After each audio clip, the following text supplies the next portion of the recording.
Bismillah. Assalamualaikum warahmatullahi wabarakatuh. Waalaikumsalam warahmatullahi wabarakatuh. Alhamdulillah, alhamdulillah kita senantiasa manjatkan puji syukur kepada Allah Subhanahu wa taala karena nikmat yang tidak henti-hentinya kita terima. Termasuk nikmat kita bisa hadir di masjid kita untuk sholat maghrib secara berjamaah, dan insya Allah kita diberi kesempatan untuk bisa hadir sama-sama untuk mengikuti ta'lim seperti biasa.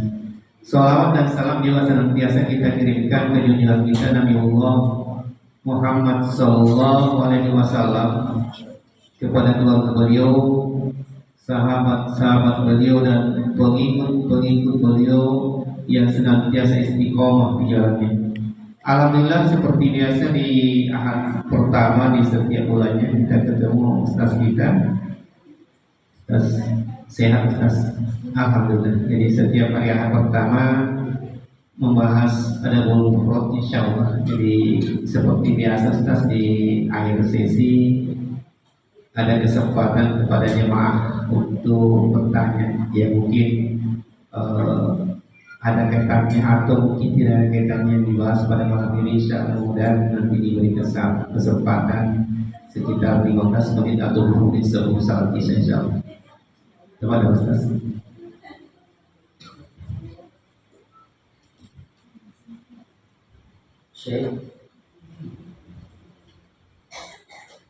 Bismillahirrahmanirrahim. Assalamualaikum warahmatullahi wabarakatuh. Waalaikumsalam warahmatullahi wabarakatuh. Alhamdulillah ala ihsani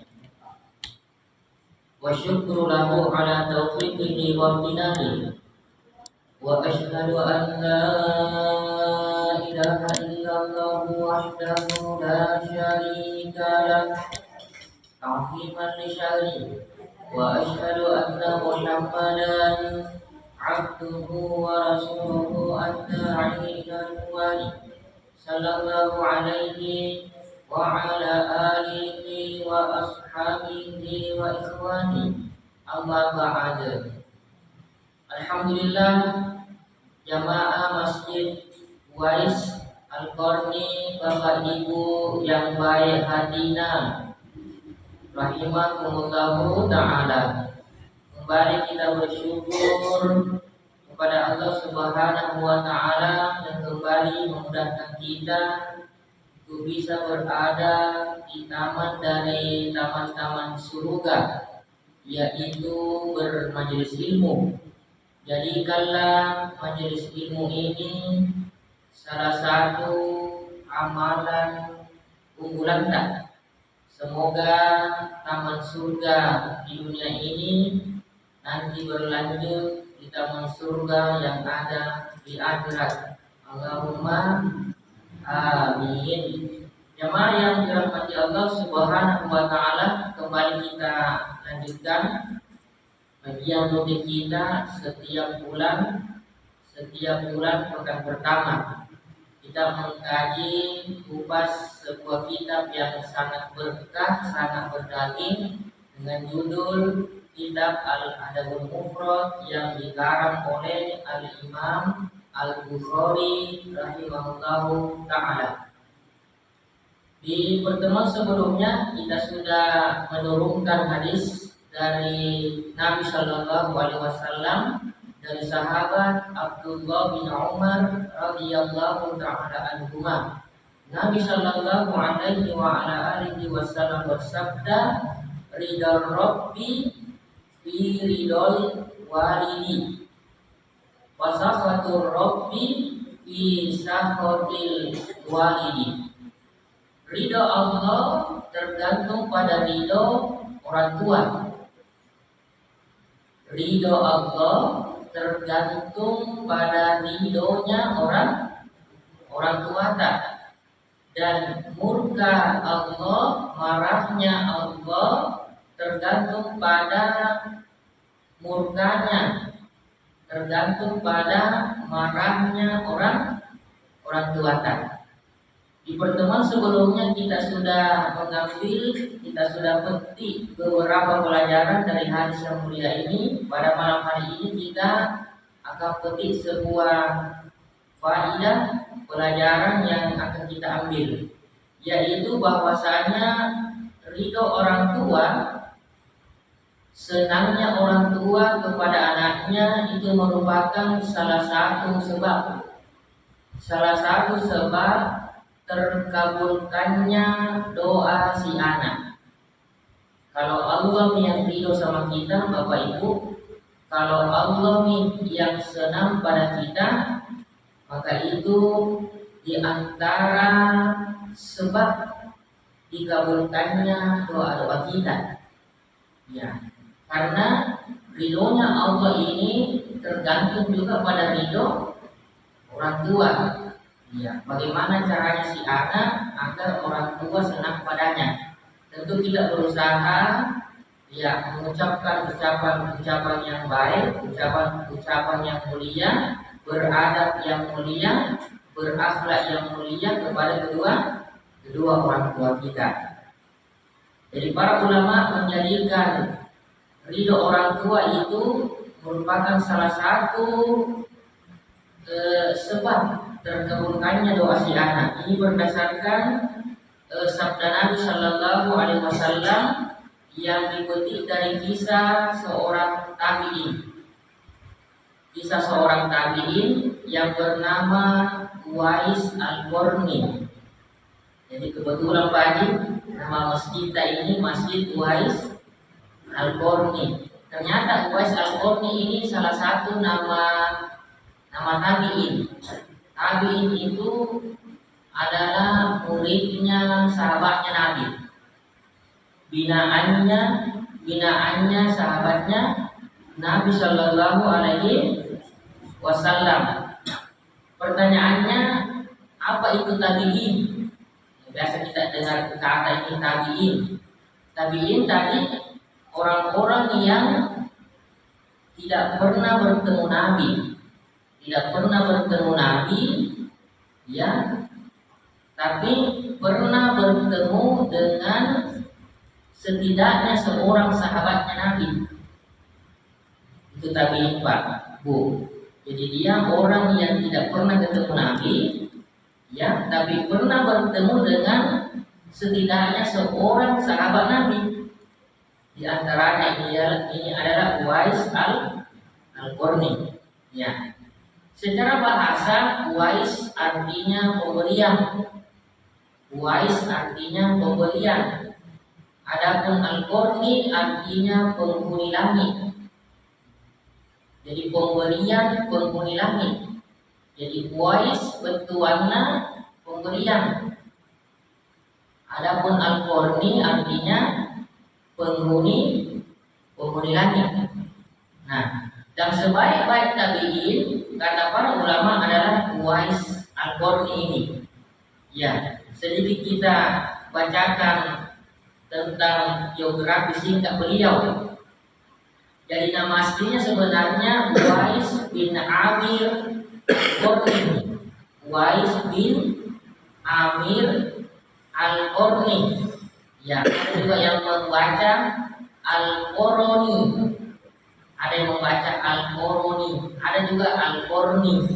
Jadi bisa juga bacaan Bapak Ibu, bisa Al-Qarni, bisa Al-Qarni. Iya. Nama panggilannya Abu Amr. Jadi bapaknya namanya Amir. Uwais bin Amir. Uwais anak laki-lakinya, putranya Amir. Jadi Amir nama bapaknya, Uwais itulah namanya. Ya. Beliau lahir sesaman dengan Nabi Shallallahu Alaihi Wasallam. Satu sama dengan Nabi Shallallahu Alaihi Wasallam, tapi beliau tidak pernah berjumpa tidak pernah ketemu dengan Nabi Shallallahu Alaihi Wasallam. Tempat beliau itu ada di Yaman, tempat tinggal beliau. Kita mengangkat kisah ini karena beliau ini salah satu tabi'in yang sangat berbakti kepada bundanya, sangat berbakti kepada ibunya. Ya, luar biasa ini tabiin, tidak terkenal di dunia, tapi terkenal di penghuni langit. Maka dikatakanlah Al-Qurni, penghuni langit. Jadi beliau sangat menjaga dari terkenal, tidak mau terkenal orangnya. Dan memang beliau ini salah satu tabiin yang miskin. Ya, dia lebih suka pilih miskin daripada kaya. Ya, memang ada di antara hamba Allah itu sangat menjaga diri, tidak mau dikenal. Iya, dia sangat menjaga diri, tidak mau yang namanya terkenal. Di antaranya ini Uwais al-Qarni. Bapak Ibu yang dirahmati Allah Subhanahu wa Ta'ala. Jadi ridho orang tua merupakan sebab terkabulkannya doa seorang anak. Nah, ini kalau Uwais yang berdoa Bapak Ibu luar biasa. Mamoso Pak doa genuna tajam di doanya itu Uwais al-Qarni, disebabkan dia sangat berbakti kepada ibunya. Karena ayahnya sudah meninggal, bapak beliau itu sudah meninggal, tinggal ibunya lumpuh kodok. Ibunya lumpuh. Beliau lagi ini yang biasa kita dengar kisah itu, ada seorang anak menggendong, ada seorang anak muda menggendong ibunya ketika tawaf, ketika naik haji. Ini orangnya Pak Uwais al-Qarni. Itu gendong mamanya sambil bertawaf di Ka'bah. Luar biasa. Ya, di sini kita akan membacakan hadis dari Nabi Shallallahu Alaihi Wasallam tentang kisahnya Uwais al-Qarni ini. Ya, kata Nabi Shallallahu Alaihi Wasallam, seorang yang bernama Uwais bin Amir al-Qarni akan mendatangi kalian bersama rombongan orang-orang Yaman. Jadi ini ketika itu Bapak Ibu itu musim haji. Dan kebetulan di saat itu yang menjadi presiden umat Islam di saat itu menjadi khalifah adalah Umar ibn Khattab radhiyallahu taala anhu. Ini Umar ibn Khattab ingin sekali berjumpa, mau sekali ketemu yang namanya Uwais al-Qarni. Jadi akan bersama rombongan orang-orang Yaman melaksanakan ibadah rukun Islam yang kelima, yaitu ibadah haji. Beliau berasal dari suku Murad. Jadi sukunya namanya Murad. Ya, kemudian dari Qarn, inilah al-Qarni, salah satu nama daerah juga yang ada di Yaman. Ya.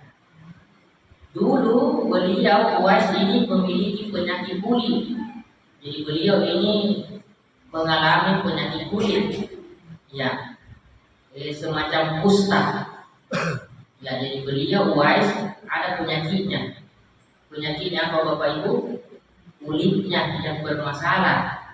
Ya. Kemudian sembuh itu penyakit kulitnya, kecuali satu bagian sebesar keping uang 1 dirham, kecil sekali seperti uang logam.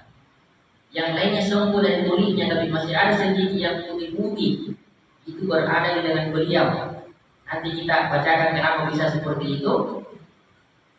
Nah, beliau ini Uwais al-Qarni memiliki seorang ibu dan beliau sangat berbakti kepada ibunya. Pemuda yang sangat berbakti.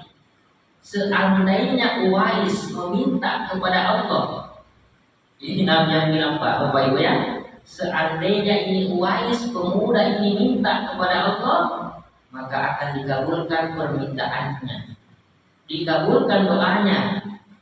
Jika engkau mampu, wahai Umar ibn Khattab, kalau mampu jadi meminta kepada Uwais untuk didoakan ampunan ya untuk Allah bagimu, wahai Umar ibn Khattab, maka lakukanlah. Hadis ini riwayat Imam Muslim. Hadisnya sahih Bapak Ibu. Ini luar biasa ini. Ya. Jadi satu-satunya tabi'in, muridnya sahabat yang tidak banyak dikenal orang, tapi dia terkenal di di penghuni langit. Dikenal beliau di penghuni langit, tapi tidak terkenal di penghuni bumi. Ini salah satu keutamaan itu Uwais Al-Qarni. Ya, Uwais Al-Qarni itu banyak berdoa agar Allah Subhanahu wa taala menghilangkan penyakitnya itu. Apa tadi penyakitnya Bapak Ibu Uwais? Penyakit kulit seperti kusta. Jadi beliau banyak berdoa kepada Allah agar disembuhkan dari penyakit kulitnya tersebut. Tapi itu bukan berarti beliau Uwais tidak rela, tidak ridho mendapatkan ujian tersebut dari Allah. Iya, bukan berarti Uwais banyak berdoa minta disembuhkan supaya sembuh penyakit kulitnya. Bukan berarti beliau tidak rela atas musibah ujian yang Allah timpakan ke beliau. Apa alasannya beliau? Supaya bisa lebih mudah melayani ibunya, supaya bisa membantu ibunya agar ibunya tidak merasa jijik. Dia nama Ciki. Maka itu kasih anakku penyakit kulitnya. Biasa kan orang tua Ciki Pak ya, Bu ya? Ya, bumisnya sama Ciki, jijik. Dia jijik. Ya makanya Uwais banyak berdoa kepada Allah agar disembuhkan penyakit kulitnya. Ya, agar lebih mudah berbakti melayani bundanya. Ya, tidak merasa jijik dan tidak juga tersakiti jika berada yang dekat dengan ibu beliau. Ya, radhiyallahu taala anhu. Ya, di sebuah riwayat dikatakan bahwa Uwais ini berdoa juga. Di samping dia minta kesembuhan supaya disembuhkan penyakit kulitnya, beliau berdoa agar disisakan sebagian kecil dari bekas penyakit kustanya, penyakit kulitnya. Alasannya apa Bapak Ibu? Agar sebagai pengingat nikmat Allah kepada beliau. Ya Allah, jangan sembuhkan 100% penyakit kulitku, sisakan sebagian kodong. Itu doanya Uwais Al-Qarni. Apa maksudnya Bapak Ibu? Supaya setiap kali dia itu penyakit kulitnya selalu muncul sifat syukurna. Iya, selalu muncul sifat syukurnya. Ini luar biasa itu ya. Kalau kita mungkin ya Allah sembuhkan penyakitku 1000%, jangan meninggalkan lagi bekas. Tapi ini Uwais minta jangan sembuhkan semuanya, tinggalkan sebagian. Tadi dikatakan dalam hadis seperti kepingan uang dirham, uang yang terbuat dari perak, atau bisa juga sekeping uang dinar, mata uang yang terbuat dari emas. Apa tujuannya? Setiap kali dia kulitnya ada penyakit, muncul sifat syukurnya kepada Allah Subhanahu. Itu maksudnya Uwais Al-Qarni. Tidak berarti dia tidak ridho dengan ujian tersebut. Ya, apa doanya beliau? Allahumma da'ali fi jasadi minhu ma adhkuru bihi ni'amaka alayya. Ya Allah, sisakanlah di badanku ini dari penyakit kulit itu yang membuatku selalu ingat nikmatmu kepada aku. Coba lihat, subhanallah. Ini doanya salah seorang tabi'in, muridnya sahabat, binaannya sahabatnya Nabi Sallallahu Alaihi Wasallam. Ya. Di dalam hadis lain Nabi Sallallahu Alaihi Wasallam dari sahabat Abi Burda, bahwasanya Abu Burda ini pernah melihat Ibnu Umar, ya radhiyallahu anhu, dan seorang penduduk Yaman. Yang dimaksud di sini adalah Uwais Al-Qarni. Jadi ini Abu Burda ini salah satu sahabat Nabi melihat Ibnu Umar dan Uwais Al-Qarni yang sedang tawaf di sekitar Ka'bah. Jadi tawaf di sekitar Ka'bah sambil ini Uwais menggendong ibunya di punggungnya. Jadi sambil tawaf dia gendong makna. luar biasa ini. Ya, ketika itu Uwais Al-Qarni bersenandung. Ya, ini senandungnya Bapak Ibu. Sesungguhnya diriku, Uwais bilang sama dirinya, sesungguhnya diriku ini adalah tunggangan ibu yang sangat patuh. Karena Uwais ini, Bapak Ibu, ibunya kan lumpuh. Luar biasa, sama-sama ibu dan anak haji. Di kondisi tawaf, tapi si anak ini menggendong ibunya. Luar biasa. Sendiri kisahnya tawaf butuh tenaga, butuh energi ekstra. Apalagi digendong ibunya, luar biasa. Ya. Apabila tunggangan yang lain lari, kata Uwais. Apabila jika tunggangan yang lain itu lari, maka aku Uwais Al-Qarni tidak akan lari. Ini menunjukkan mujahadahnya beliau, perjuangannya beliau, pengorbanannya, kesabarannya di dalam menggendong ibunya. Dia memberikan semangat, memberikan semangat pada diri Uwais bahwa saya ini anak yang saleh, anak yang patuh taat kepada ibu. Apapun yang diminta ibu saya akan penuhi, sepanjang itu tidak bertentangan dengan perintah Allah Subhanahu wa Ta'ala. Kemudian orang itu lalu berkata, wahai Ibnu Umar, Uwais maksudnya apa ya?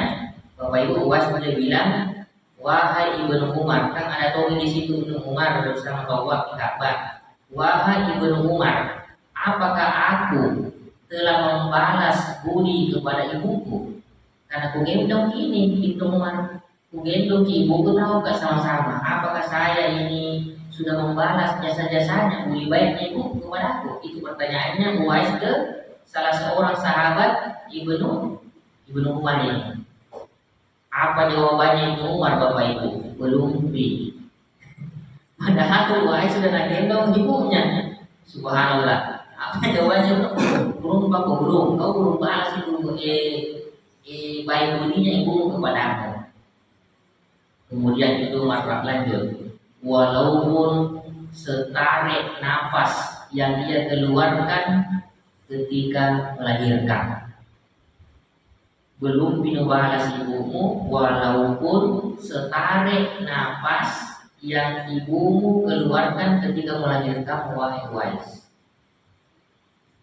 Ya, biasa Bu ya, kalau ya seorang ibu mau melahirkan, kalau laki-laki tidak bisa merasakan, hanya bisa melihat. Kalau ibu sudah antara hidup dan mati ketika mau melahirkan seorang anak, walaupun setarik katanya, setarik nafas dari ibu itu belum terbalaskan kebaikanmu. Nah, di posisi Uwais ini nak gendong ibunya ketika ketika itu bertanya, belum balas itu. Iya, subhanallah, besarnya ini haknya ya seorang ibu kepada anaknya. Dan beratnya itu kewajiban seorang anak kepada ibunya, luar biasa. Ya.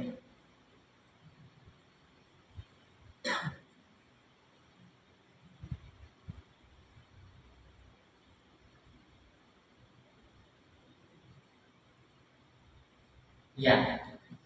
Hadis lain Nabi Shallallahu Alaihi Wasallam bersabda. Ya, hadis ini diriwayatkan juga oleh Imam Muslim dari sahabat yang mulia Abu Hurairah radhiyallahu taala anhu. Nabi Shallallahu Alaihi Wasallam bersabda, la yajzi waladun walidan illa ayyajidahu mamlukan. Ya. Fayat syariyahu fayu'tiqahu. Seorang anak tidak dapat membalas. Jadi seorang anak tidak mampu membalas budi kedua orang tuanya kecuali.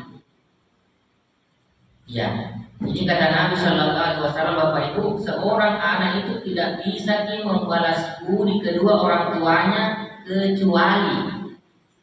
Ada kecualinya Bapak Ibu. Jika dia mendapatkan orang tuanya dalam keadaan diperbudak, kecuali dia mendapatkan orang tuanya dalam keadaan diperbudak, kemudian dia membelinya, dan kemudian membebaskannya. Nah, di saat itulah barulah dikatakan seorang anak betul-betul membalas budi orang tuanya. Ketika dia mendapati ibunya atau bapaknya misalnya diperbudak, kemudian ya dia membeli orang tuanya dari majikannya, dari bosnya, dan setelah itu dia bebaskan. Ini menunjukkan besarnya itu jasa-jasanya kedua orang tua kepada si anak. Iya, mungkin di antara kita yang belum pernah ada di antara bapak ibu, termasuk diri saya, menggendong ibu, menggendong orang tua ketika tahu waktu Ka'bah. sudah pernah ada bu di belakang bu, atau orang tua kita di depan sudah pernah pak ya kita gendong mama ketika tahu.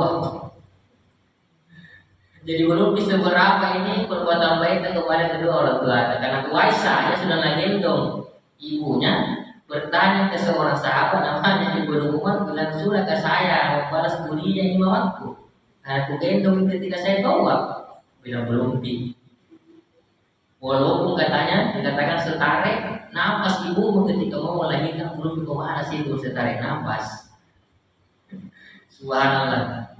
Nah setelah lahir tidak hanya melahirkan ibu itu, baru tusuk lagi, ceboki, susui, luar biasa. Kalau tengah malam menangis baru lagi. Nah ini setarik napasnya saya tidak mampu seorang anak membalas budi ibunya. Ya bisa-bisa mungkin ini lebih banyak dosa, lebih banyak dosa kepada orang tua kita, terkhusus kepada ibu yang telah melahirkan kita. Bapak Ibu yang dirahmati Allah Subhanahu wa taala, jam berapa Isa Pak? Sisa berapa menit? Sekitar 20 menit. Mungkin ini saja dulu yang kita bisa ambil. Masih ada sambungannya di kisahnya Uwais Al-Qarni. Ini menarik sebenarnya kita dengarkan karena kebetulan masjid kita bernama Uwais Al-Qarni. Ya, itu seorang tabi'in Bapak Ibu, salah satu muridnya sahabatnya Nabi Sallallahu Alaihi Wasallam. Berarti ini Uwais Al-Qarni pernah menimba ilmu kepada sahabatnya Nabi Sallallahu Alaihi Wasallam. Pernah duduk menimba ilmu. Beliau ini sebenarnya terkenal dibanding tabi'in lainnya. Ini banyak tabi'in Bapak Ibu. Di antaranya ini tidak terkenal di Kodong, tapi beliau terkenal di penghuni langit, dikenal oleh para malaikat. Di antara sebabnya karena beliau ya baktinya kepada ibunya. Itu yang menyebabkan beliau terkenal. Ya sampai-sampai kalau berdoa Bu dikabulkan doanya. Makanya Ibnu Umar itu kalau ketemu di rombongan jamaah haji, beliau dari Yaman, kalau kau bisa minta ke Uwais, didoakan supaya kau diampuni wahai umat Muhammad, minta kepada Uwais. Karena doanya tajam betul. Jadi dikatakan bahwa ridho orang tua salah satu sebab mudahnya dikabulkan doanya seorang anak. Luar biasa Bapak Ibu. Iya. Silakan.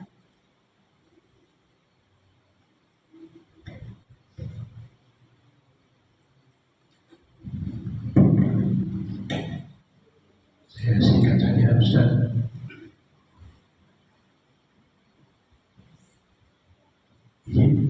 Yang meminta Umar bin Khattab itu menemui Uwais Al-Qarni, apakah Nabi atau petunjuk Allah? Iya. Jadi pertanyaan dari Bapak kita, Haji siapa lagi Pak? Saya lupa. Pak Haji Nasir. Siapa yang memerintahkan khalifah di saat itu untuk bertemu langsung, menemui, berjumpa dengan Uwais Al-Qarni, seorang tabi'in? Iya. Jawabannya adalah Nabi Sallallahu Alaihi Wasallam langsung Pak. Jadi ini berarti sudah ada rekomendasi dari Nabi Sallallahu Alaihi Wasallam bahwasanya betul betul-betul ini Uwais Al-Qarni tidak main-main. Beliau adalah tabi'in, ya, muridnya sahabat, seorang pemuda yang sudah diakui bahkan direkomendasi oleh Nabi Sallallahu Alaihi Wasallam bahwa beliau itu termasuk pemuda yang sangat berbakti kepada ibunya. Makanya tidak tanggung-tanggung, tidak ragu Nabi Sallallahu Alaihi Wasallam. Bahkan yang diperintah Pak di saat itu yang menjabat Umar ibn Khattab, presiden kepala negara ini Bapak Ibu. Ini juga menunjukkan bahwa Umar ibn Khattab itu seorang pejabat yang sangat tawadu. Karena biasanya presiden kalau apalagi ini luas miskin, penyakit pulih, tidak terkenal, kok tiba-tiba Nabi perintah, perintahkan Nabi kalau kamu nanti pergi haji, ya coba tanya-tanya dari rombongan dari Yaman, adakah di antara kalian yang bernama Uwais Al-Qarni? Kalau ada, kalau kau bisa minta didoakan supaya dosamu diampuni wahai Umar, maka mintalah kepada beliau Uwais Al-Qarni itu. Luar biasa. Jadi Pak Haji yang langsung menyuruh memerintah khalifah presiden di saat itu adalah langsung Nabi Sallallahu Alaihi Wasallam. Sehingga dikatakan oleh para ulama di antara gurunya Uwais Al-Qarni adalah Umar ibn Khattab. Berarti Uwais ini Pak salah satu muridnya Umar ibn Khattab, sehingga beliau bisa masukkan salah satu tabi'in. Luar biasa. Begitu Pak Haji. Iya. Sedikit. Ustaz, bukankah Umar bin Khattab jadi khalifah setelah Nabi kita meninggal dunia? Apakah lewat mimpi atau memang pesannya sebelum beliau diangkat atau meninggalnya Nabi kita Muhammad SAW? Iya. Jadi setelah Nabi Shallallahu Alaihi Wasallam Bapak Ibu meninggal wafat, maka yang ditunjuk oleh Nabi Shallallahu Alaihi Wasallam menjadi khalifah pertama, menjadi khalifah kedua setelah Nabi Shallallahu Alaihi Wasallam menjabat adalah Abu Bakar As-Siddiq. Jadi khalifah kedua setelah Nabi Shallallahu Alaihi Wasallam adalah Abu Bakar As-Siddiq radhiyallahu taala anhu. Setelah Abu Bakar As-Siddiq wafat, maka beliau menunjuk khalifah yang ketiga, yaitu Umar ibn Khattab radhiyallahu anhu. Dan perintah ini bukan dalam mimpi, tetapi betul-betul di dunia nyata. Ya, ketika beliau bertemu di suatu hari, ketika itu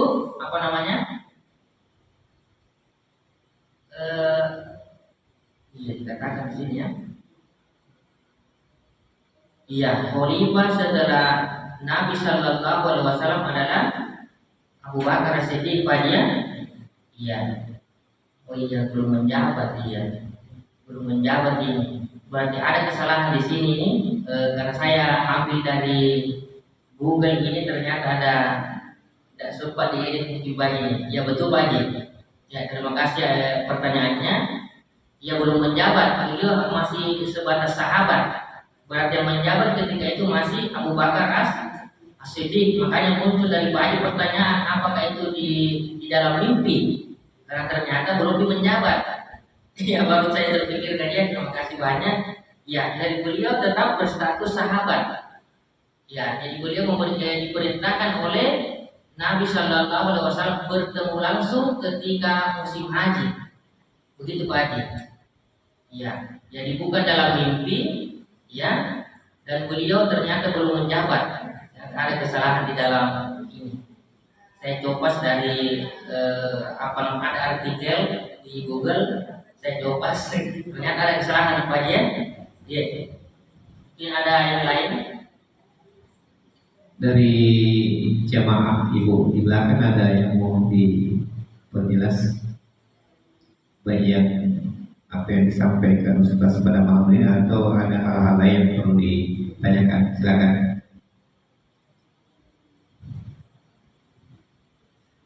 Silakan Bu. Kalau belum ada, saya dulu Ustaz. Iya, silakan baca. Kasih. Assalamualaikum warahmatullahi wabarakatuh. Waalaikumsalam warahmatullahi wabarakatuh. Saya kira ini menarik sekali Ustaz, karena memang nama dari masjid kita di sini sebenarnya inspirasinya dari nama besar Uwais Al-Qarni Ustaz. Iya, iya. Jadi nama besar Uwais Al-Qarni setelah saya baca-baca dari literatur termasuk dari internet sampai misalnya yang menggendong, kalau kisah yang pernah saya baca itu bagaimana dia bisa menggendong ibunya dari Yaman sampai ke Mekah. Jadi luar biasa, luar biasa. Jadi kisah-kisah yang pernah saya dapatkan itu dia berlatih mengangkat kambing, kalau tidak salah itu kisah kambing atau domba. Dia naik gunung setiap hari, jadi mulai dari kecil kambing itu digendong turun naik sampai orang di kampungnya bilang ini Wes sudah gila. Kenapa dia lakukan hal-hal seperti itu? Ternyata dia punya tujuan untuk bisa menggendong ibunya dari Yaman ke Mekah. Itu ratusan kilometer. Saya tidak tahu ribuan kilometer itu dari ratusan kilometer dari Yaman ke Mekah. Nah, sampai besar itu hewan itu. Makanya dia kisahnya itu sampai kuat, dia punya tubuh untuk menggendong. Jadi dia gendong ibunya dari Yaman sampai di Mekah. Kemudian yang tadi yang pernah saya dengar, pernah saya baca, Ustaz, memang penyampaian Rasulullah ini sebenarnya masih waktu dia masih hidup. Jadi sampaikan ke Umar ini bahwa nanti kalau kau ketemu yang namanya Uwais dengan ciri-ciri yang disampaikan seperti tadi, ada bagian tubuhnya yang seperti tadi digambarkan di situ, tanda itu yang menjadi tanda. Nah, itu yang saya pernah dapatkan informasi, dan nanti setelah menjabat Umar ini baru informasi yang saya pernah baca. Rasulullah sudah meninggal, artinya Rasulullah itu memang disampaikan tentu bukan penyampaian pasti dari wahyu, artinya disampaikan karena tidak pernah ketemu. Karena Uwais ini pernah datang ke Mekah, ke Madinah untuk ketemu Rasulullah, minta isi sama ibunya. Dibilang jangan lama, kalau lama nanti tidak ada yang temani saya. Dikasih izin, dia hanya ketemu dengan istri Rasulullah, Aisyah. Waktu itu ada kegiatan Rasulullah untuk berperang, kalau dia salah belum sampai, dia tidak bisa tunggu karena ibunya berpesan jangan lama. Jadi dia hanya sampai di rumah, kemudian ketemu Aisyah, kemudian dia balik kembali ke Yaman. Sesampainya Rasulullah dari perang, dia tanya siapa tadi yang datang, pasti ada penyampaian. Ini bukan sembarang, maksudnya bisa tahu orang yang datang di rumah. Ternyata dia tahu bahwa yang datang adalah Uwais Al-Qarni. Nah, pada saat seperti itu disampaikan juga ke Umar, ini masih hidup beliau, bahwa nanti kalau kau ketemu dengan orang seperti dari Yaman, ciri-ciri seperti ini, namanya Uwais Al-Qarni, mintalah didoakan supaya diampunkan dosa-dosanya. Sekarang ini saya kira luar biasa, karena seorang sahabat diminta untuk kepada seseorang yang di sekitar yang kalau kita bicara Uwais Al-Qarni, orang miskin, di bawah kedudukan dia. Jadi saya kira yang seperti ini mungkin bisa menjadi inspirasi dari kita, termasuk sebenarnya nama masjid ini kenapa kami ambil Uwais Al-Qarni itu tadi. Dari sini Pak Haji sendiri Pak ya? Iya, dari inspirasi mudah kita jamaah, kita semua bisa menjadi anak-anak yang bisa berbakti kepada kedua orang tua kita. Mudah harapan kita seperti itu. Iya. Kemudian pertanyaannya, kalau tadi saya mau pertanyaan Ustaz, apakah misalnya seorang anak misalnya sudah berusaha untuk membahagiakan orang tua, tapi mungkin orang tua juga belum merasakan begitu ya. Artinya kita si anak ini sudah berusaha, tapi mungkin orang tua juga berbeda pandangannya barangkali. Tapi bagaimana solusi seperti itu, Ustaz? Jadi si anak sudah berusaha, tapi mungkin orang tua belum kayaknya ini anakku berdoa seperti harapannya begitu. itu tanggapan pendapat orang tua si Iya. anak, anak merasa sudah maksimal ini. Iya, seperti apa gimana kira-kira? Iya. Iya. Jadi terima kasih Pak Haji tadi dari infonya. Ternyata Pak Haji juga membaca kisah Uwais Al-Qarni, akhirnya termotivasi untuk memberikan nama masjid ini Uwais Al-Qarni. Ya, nah, itu juga tadi menunjukkan bahwa tawadunya ini sahabat Umar ibnul Khattab, ya, seorang khalifah. Kemudian kata para ulama, di antara faedah yang kita bisa petik itu bolehnya kita minta didoakan oleh orang-orang yang soleh. Boleh kita minta didoakan Bapak Ibu, ya, misalnya ada di antara kita misalnya dipandang ibadahnya lebih daripada kita, ilmunya lebih daripada kita, maka boleh kita minta tolong doakan saya, mintakan ampunan untuk saya dan lain sebagainya. Bolehnya kita meminta didoakan oleh orang-orang yang soleh seperti kasusnya khalifah tadi Umar ibn Khattab radhiyallahu taala anhu disuruh minta kalau ketemu Uwais Al-Qarni minta didoakan. Kalau ketemu lakukanlah. Ini luar biasa ini. Nah, kemudian dari pertanyaan Pak Haji tadi, bagaimana sekiranya ini tidak sebagian orang tua merasa bahwa anaknya belum maksimal berbakti kepadanya. Iya. Dan memang kayaknya seperti itu Pak Haji. Tidak bisa memang kita membalas budinya kedua orang tua kita. Tidak bisa. Kecuali kalau Allah mungkin menghendaki yang lain seperti yang dikatakan tadi, sekiranya orang tua tak misalnya diperbudak oleh seseorang, kemudian kita membeli dan setelah itu kita bebaskan orang tua tak, baru dikatakan kita sudah membalas semua budi baiknya kedua orang tua tak. Ya, kecuali kalau Allah mentakdirkan itu kepada seorang anak. Dan kita juga merasa kami seperti itu, seandainya mau berpikir-pikir merenung. Hanya memang ini kebaikan kepada kedua orang tua atau salah satunya masih sedikit sebenarnya. Apalagi kalau kita sudah berkeluarga, kadang lebih banyak fokus kepada istri kita, kepada anak, kadang perhatian kepada orang tua itu kurang. Padahal sebenarnya walaupun kita sudah berkeluarga, apakah dari pihak suami atau istri tetap perhatian besar kepada orang tuanya atau salah satunya seperti itu. Ya.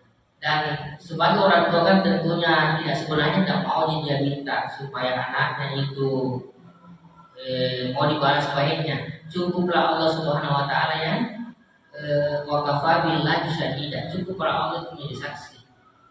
Ya. Jadi orang tua yang baik sebenarnya dia sama sekali tidak mengharapkan balas budi kepada anaknya. Itu kalau orang tua yang betul-betul memahami ilmu agama, tidak berharap biar Allah yang tahu kebaikanku. Ya, seperti itu Pak Haji. Jadi supaya orang tua itu tidak kecewa kepada anaknya, juga kita ikhlaskan saja tadi semua pengorbanan kita, usaha kita kepada si anak, biar Allah yang balas. Nah, ini juga sebagai tameng untuk orang tua supaya kalau orang misalnya tidak sesuai harapannya, misalnya anak bersisa, misalnya baru kusuki kubiayai pendidikannya, sekolahnya, kuliahnya, bahkan ada yang sampai sukses, ku kasih menikah misalnya, masih dikasih menikah Pak, luar biasa. Jadi kamu dipikirkan, nah, sehingga harapannya nanti kecewa nanti Pak, kecewa berarti pasti. Anakku bisa-bisa aku nak kasih begitu, padahal tidak sebanding. Nah, tentu orang tua yang paham ilmu agama tidak mengharap itu semua. Innamal a'malu binniyat. Sesungguhnya amal itu tergantung pada niatnya. Wa innamal likulli imrin ma nawa. Dan setiap orang akan mendapat apa yang dia niatkan. Kalau orang tua meniatkan mendidik anaknya, berkorban untuk anaknya, mencarikan nafkah misalnya, karena lillahi ta'ala, tidak akan pernah kecewa orang tua yang niatnya seperti itu. Segera begitu Pak Haji. Iya. Ya Pak Oleh silakan Pak Oleh. Bismillahirrahmanirrahim. Assalamualaikum warahmatullahi wabarakatuh. Salam Ustaz. Ibu saya sudah meninggal Ustaz. Iya. Tapi saya belum sempat membalas budi kepadanya. Iya. Apa yang harus saya lakukan Ustaz? Terus kedua, apakah saya berdosa pernah semasa hidup orang tua ibu mau nikahkan saya tapi saya menolak? Mau dijodohkan. Apa gitu termasuk Ustaz? Iya, masya Allah. Pertanyaan dari saudara kita. Yang pertama, bagaimana saya ini Ustaz tidak sempat berbakti kepada terkhusus kepada ibu Pak ya, ibu Pak ya, bapak, ibu tidak sempat berbuat baik Ustaz meninggal, sudah dipanggil sama Allah. Bagaimana cara saya berbuat baik? Sudah meninggal. Jangan putus doa Pak. Jangan putus doa. Itu yang pertama. Sertakan selalu ketika kita berdoa kepada Allah, ya, sertakan doa untuk ibunda tercinta. Itu yang pertama. Yang kedua, setiap kali misalnya kita bersedekah, diniatkan juga untuk supaya pahalanya juga sampai ke ibunda. Nah, itu kita bisa lakukan. Kemudian yang ketiga, kalau misalnya kita tahu nih misalnya ada sahabat-sahabatnya ibunda masih hidup di sekarang, yang selektif misalnya kita berusaha berbuat baik kepada sahabat-sahabatnya, misalnya kepada saudara ibu dan tetangga. Nah itu sebagai tentunya kita sudah menyadari hal itu bahwa walaupun sudah meninggal tetap ada jalan, ada pintu-pintu lahan-lahan ketaatan yang Allah siapkan untuk anak yang mau berbakti kepada ibu yang sudah meninggal. Itu paling tadi berdoa, kemudian bersedekah sertakan beliau, ya, berbuat baik kepada keluarga terdekat terkhusus ibu kita. Nah itu semua salah satu pahalanya tadi. Nah, kemudian yang kedua tadi, sempat sewaktu kecil saya misalnya mau dikasih menikah. Nah ini diantara kebiasaan orang tua dulu kita Pak ya, suka jodoh-jodohkan anaknya apa sepupunya ke apa dan sebagainya. Apakah saya selaku anak ini berdosa? Ya, tidak, seorang anak itu tidak berdosa. Kenapa? Di saat itu kita memang belum siap kan, namanya menikah tentu orang tua tahu anak itu sudah menikah, tidak hanya dinikahkan ini anak, tentu dia punya kewajiban menafkahi istrinya dan lain-lain sebagainya, kan begitu. Tidak berdosa jadi, karena memang si anak walaupun anaknya sendiri, ya serahkan haknya kepada mereka. Tidak semua anak kan mau dijodohkan, tidak semua anak berikan haknya mereka misalnya kalau sudah dewasa Pak ya, berikan kebebasan dalam hal jodohnya. Ya, karena ada tuh pilihannya sendiri. Jangan sampai nanti dijodohkan dan ternyata tidak lama umurnya, bahtera rumah tangganya kan kembalinya kepada tentunya orang tua yang menjodohkan. Ya, walaupun mungkin di antara anak itu ada yang tetap patuh, tidak mau mengecewakan orang tuanya atas dasar maunya orang tuanya, dia terserah aja. Nah, itulah yang terbaik pilihan orang tua. Ada juga mungkin seperti itu. Nah itu loh, kan butuh jiwa yang besar anak yang seperti itu. Saya kira begitu kan. Ya semoga Masya Allah pertanyaannya, semoga ini pertanyaan juga ini pahalanya sampai ke juta. Doa jangan putus Pak. Sedekah berbuat baik tetap ikutkan terkhusus ibu dan tercinta. Iya, karena sudah waktu banyak. Semoga apa yang kita dengarkan tadi berkah, bermanfaat untuk kita semua, dan semoga Allah Subhanahu Wa Taala mudahkan kita untuk bisa mengamalkannya. Lebih dan kurang mohon maaf, tapi seperti biasa saya hilang Bapak Ibu. Ya, subhanakallahumma wa bihamdik, asyhadu an la ilaha illa anta, astaghfiruka wa atubu ilaik. Walhamdulillahi rabbil alamin. Assalamualaikum warahmatullahi wabarakatuh.